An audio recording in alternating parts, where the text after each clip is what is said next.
até o final para entender uma das explicações que quase ninguém traz atualmente. Tá certo? É uma grande curiosidade e está aqui na Bíblia Sagrada. Eu vou provar para você a origem do mal. Bem diferente daquilo que procuram enganar você, mostrar para você e não é verdade. Então, muito bem. Palavra de Deus aberta. Livro do profeta Isaías, capítulo 45, versículo de número 7. Eu formo a luz e crio as trevas. Promovo a paz e crio o mal. Eu, o Senhor, faço todas estas coisas. Então, está muito claro que quem cria todas as coisas é Deus. Deus cria o bem, Deus cria o mal. A gente pode lembrar aqui numa conversa bem aberta, bem direta, que quando Deus criou o homem, Adão, e de sua costela formou Eva, sua esposa, os colocou no jardim do Éden.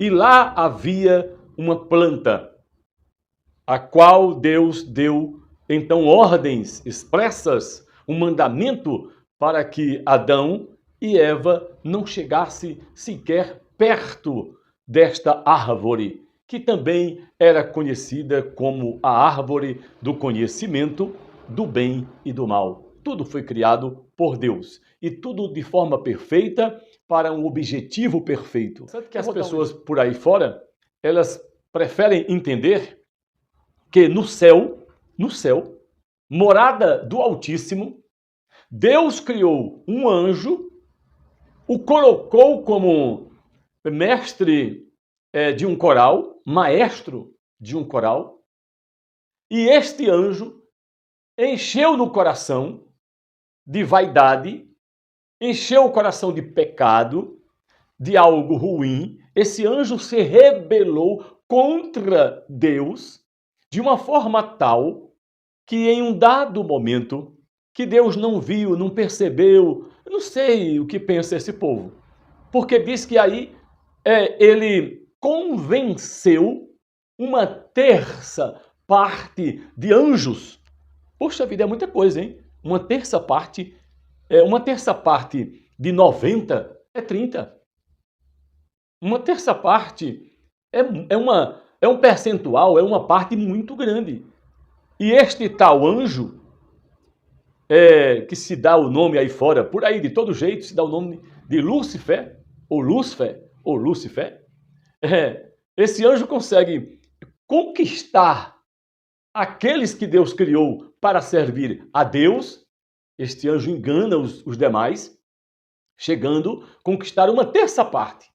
Quando Deus percebe, não podendo mais consertar ou corrigir aquela tragédia que está ali no céu, imagine isso, no céu, morada do Altíssimo. Ei, meu amigo, curioso, crente, católico, em primeiro lugar, isso é ridículo, isso é inaceitável, isto é conversa para boi dormir. Primeiramente porque o céu, morada do Altíssimo, é um lugar santíssimo que jamais entrou pecado e jamais entrará pecado. E a Bíblia não se choca, não bate de frente, sendo uma controvérsia, um versículo, uma afirmação com outra. O céu, morada de Deus, é um lugar santíssimo e que não entra pecado, nunca entrou e nunca entrará. Sim ou não? Sim ou não? Muito bem. Atributos de Deus, como eu falei no início. Existem atributos comunicáveis e atributos incomunicáveis. Atributos significa qualidade. É como se fosse adjetivo, podemos dizer. Tá certo? Então, qualidades do divino, do sagrado. Qualidades de Deus. Qualidades pelas quais nós conhecemos Deus. Ou, melhor falando, qualidades as quais Deus nos fez saber por sua própria revelação. Senão, não conheceríamos. Vamos lá. As qualidades ou atributos de Deus, que somente Deus tem, são atributos incomunicáveis. Existem alguns: onipresença, onipotência, onisciência, soberania, infinitude, imutabilidade, unidade, eternidade, aceidade. Mas eu quero destacar apenas aqueles mais conhecidos ou que nós mais falamos. São eles: Deus é onipotente, Deus é onipresente, Deus é onisciente. Sim ou não? Você conhece esses atributos? Todo mundo conhece. Agora veja, supondo que lá no céu, anjos louvando a Deus, lá não tem pecado. Supondo que um anjo formasse, isso é ridículo, né? Mas um anjo formasse ou deixasse se formar o pecado dentro do seu coração. Isso é ridículo. No céu não entra pecado. Mas vamos pensar o que o povo está querendo enfiar de goela abaixo nos crentes que não lê Bíblia, nos crentes que idolatram pastores. Ah, meu pastor disse. Ah, o meu pastor, ele fala que o diabo, ele era um anjo de luz que estava lá no céu e se rebelou contra Deus. Não aceitou aquilo que Deus colocou para ele, que determinou, e deu defeito na criação. Vamos lá. Vamos pensar mesmo assim. Então, o anjo gerou pecado lá no céu, conseguiu enganar uma terça parte de anjos lá no céu. E eu pergunto, quando Deus olha e chega, primeiro Deus passou desapercebido porque ele não viu a conversa, o cochichado do anjo, né, que deu defeito, conversando com os demais anjos, conquistando para ele, oferecendo vantagem. Se você ficar do meu lado, se você me seguir, a gente vai passar a rasteira aí em Deus. Dá para entender um negócio desse? Ridículo. Claro que não. Mas aí fere a onisciência. Deus é onisciente. Ele sabe de tudo. Impossível disso ter acontecido. Ele é onipotente. É impossível Deus ter visto aquilo ali, não podendo fazer nada, não podendo fazer. E ele não é onipotente. Coloca então Satanás e uma terça parte dos anjos para baixo. Joga fora do céu, porque ele não pôde fazer. Isso fere a onipotência de Deus. Aí, para piorar a situação, ainda tem a onipresença. Deus está presente em todo canto, principalmente no céu. E como é que ele não estava presente para ver o que estava acontecendo? Se é que estava. Na minha conclusão teológica, na minha conclusão bíblica, isso nunca aconteceu. Isso jamais acontecerá. Jamais aconteceu, jamais acontece e jamais acontecerá. Impossível. Deus, ele é Deus. E estes atributos de onipotência, onipresença e onisciência seriam feridos. E ele não seria tão Deus quanto de fato ele é.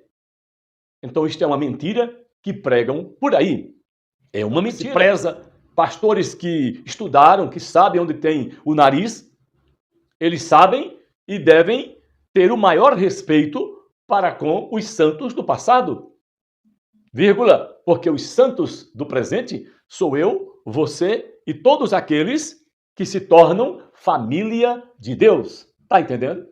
Então não quero dizer que fulano não é santo, fulano. Não, eu sou santo. Como assim? Jesus nos faz santo. Ele nos santifica. A sua palavra em nós nos santifica. Somos santos. Fomos justificados. O pecado, a culpa do pecado foi tirada na cruz do Calvário. Vamos pular isso aí, que não é o assunto principal. Então, mas assim como os padres embrulham tudo, mesmo conhecendo a verdade, a maioria dos pastores que sabem ler e escrever bem, fizeram ótimos cursos de teologia, sabem também que Isaías, capítulo... Vamos lá? Isaías, capítulo... Deixa eu ver aqui na Bíblia, viu? Aqui eu estou fazendo a gravação na hora para você, sem corte. 14, versículo de número 12. Isaías 14, verso 12. Olha o que está escrito. Veja como você caiu do céu, ó estrela da manhã, filho da alva. Veja como você foi lançado por terra, você que deliberava as nações, você que pensava assim: subirei ao céu, exaltarei o meu trono acima das estrelas e me assentarei no monte da congregação, nas extremidades do norte. Esse texto, queridos, forçadamente, mentindo para a congregação, pastores pregam dizendo que isso aqui está se referindo ao diabo, a Satanás. Mentira. O profeta Isaías é um profeta, o mais messiânico de todos. E esse texto aqui está falando e apontando mais uma vez para a profecia messiânica. Está falando de Jesus Cristo. Jesus Cristo, tá certo? O texto aqui fala, inclusive, veja como você caiu do céu, ó estrela da manhã. Você pode me perguntar, pastor Carlos, quem é a estrela da manhã? E eu vou responder para você. A Bíblia diz que a estrela da manhã é Jesus Cristo. Está lá escrito em Apocalipse. É Jesus Cristo, a estrela da manhã, a filha da alva. Número 1. Segundo, em nenhum lugar na Bíblia diz, revela, interpreta que a estrela da manhã seja Satanás. Mas o povo, uma mentira puxa a outra, né? Mentir é pecado e uma mentira chama outra. Dizer que estabeleceria o seu reino no céu acima das estrelas, o diabo nunca disse isso. Em nenhum lugar da Bíblia. Quem falou isso foi Jesus Cristo. Quem afirmou foi Jesus Cristo. Por isso, inclusive, ele foi crucificado, condenado, porque ele disse: eu vou me sentar junto ao Pai, eu vou estabelecer meu trono, eu vou me sentar ao lado de Deus Pai. E as pessoas o rejeitaram exatamente por isso. Subirei acima das mais altas nuvens e serei semelhante ao Altíssimo. O diabo nunca disse isso. Quem falou isso foi Jesus. Quer ver mais? Quer ver mais? Vamos ver. Que transformava o mundo num deserto e arrasava suas cidades, que não deixava os seus prisioneiros voltarem para casa. Vou explicar para você. Essa profecia aqui, ela foi dirigida ao rei de Tiro. E também paralela existe a profecia messiânica. E diz aqui, o versículo 19. Vamos para o 18. Todos os reis das nações, sim, todos jazem com honra. São sepultados com honra, cada um em seu túmulo, né? Morre e são sepultados com honra. Mas você é lançado fora da sua sepultura. A sepultura de Jesus está vazia. Ele foi lançado fora, para fora dela. Isto é uma profecia messiânica, profecia que se refere a Jesus Cristo. Ele foi sepultado numa cova que pertencia a José de Arimateia. Jesus não tinha uma cova, e aí buscaram onde sepultar Jesus.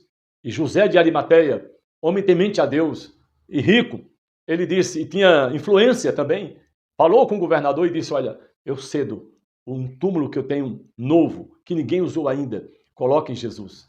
E colocaram Jesus neste túmulo, e mesmo assim ele foi lançado para fora, porque ele ressuscitou e o túmulo está vazio. Aleluia, glória a Deus. Vamos ver mais aqui?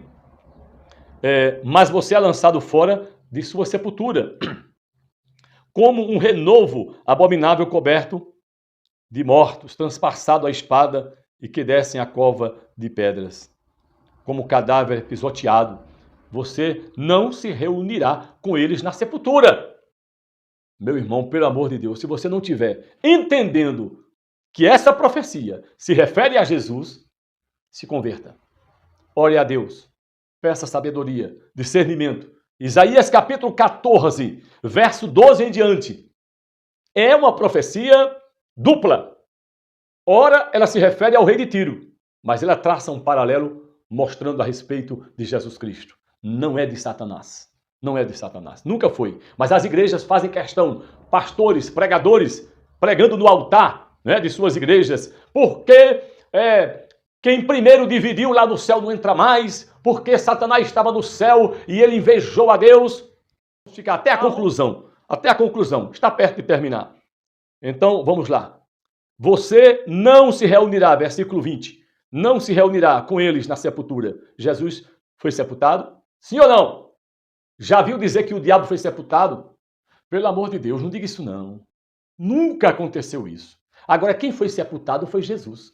Mas a profecia de Isaías diz: você não se reunirá com eles na sepultura, porque você destruiu sua própria terra. Bom, agora aqui já fala a respeito do rei de Tiro, né? A partir do versículo 20, a parte bem adiante é a respeito do rei de Tiro. Voltando para Isaías capítulo 45, verso 7, diz que Deus faz todas as coisas. E há alguma dúvida que Deus fez todas as coisas? Até do inferno. Jesus, ele é o Senhor. Ele é o Senhor de tudo, da vida e da morte, de todas as coisas. Não brinque com Deus, não. Agora vamos lá. Evangelho de João, capítulo 8, versículo 44. Estou seguindo aqui, estou abrindo a Bíblia, não sei se a câmera está dando para pegar, não é? João 8, 44. Eu quero ler para você e terminar já.